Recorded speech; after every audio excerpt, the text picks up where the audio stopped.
Untuk makluman yang berhormat, merujuk kepada kajian yang dilaksanakan oleh Jabatan Perangkaan Malaysia, jumlah kerugian keseluruhan akibat banjir yang berlaku di beberapa buah negeri di Malaysia pada penghujung tahun 2021 dan awal tahun 2022 bernilai RM6.1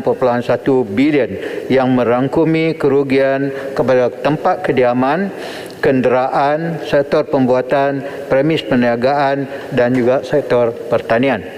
Dan untuk makluman ahli yang berhormat selanjutnya, kejadian banjir besar yang berlaku baru-baru ini telah merosakkan infrastruktur awam dan juga JPS, termasuklah hakisan tebing sungai, kerosakan struktur hidrologi dan kolam takungan banjir yang dianggarkan berjumlah RM640 juta.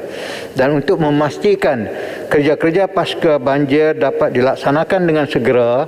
KASA telah menyelaras semula peruntukan dalaman sedia ada bagi kerja-kerja pembaikan demi mengurangkan impak banjir di seluruh negara. Dan bagi kawasan yang terjejas akibat banjir yang memerlukan penyelesaian secara menyeluruh, Kementerian akan memohon peruntukan jangka panjang melalui Rancangan Malaysia ke-5 tahun di bawah Kementerian. Dan langkah-langkah ini diambil supaya setiap pendekatan struktur dan bukan struktur bagi menangani masalah banjir dapat dilaksanakan dengan mengambil kira faktor perubahan iklim dalam peringkat perancangan, reka bentuk dan pelaksanaan projek-projek melibatkan sektor air dan infrastruktur. Dan perincian ini bagi jangka masa pendek dan juga jangka panjang telah diumumkan oleh Yang Berhormat Menteri KASA dalam mesyuarat khas Parlimen berkaitan banjir dan pasca banjir yang penjelasan bantuan dan penanganan jangka panjang pengurusan banjir pada tahun 20 hari bulan Januari tahun 2022 yang baru-baru ini. Dan untuk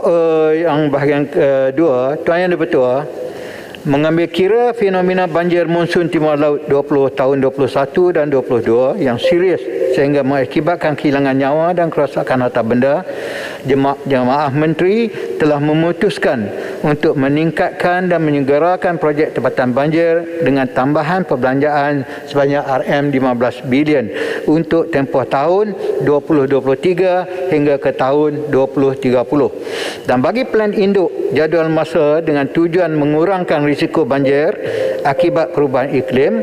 KASA akan memasukkan faktor perubahan iklim dalam meningkatkan tahap perlindungan atau kala ulangan atau dengan izin Average Recurrence Interval ARI kepada bagi reka bentuk infrastruktur saliran dan pantai dari 100 tahun ARI kepada 200 tahun ARI.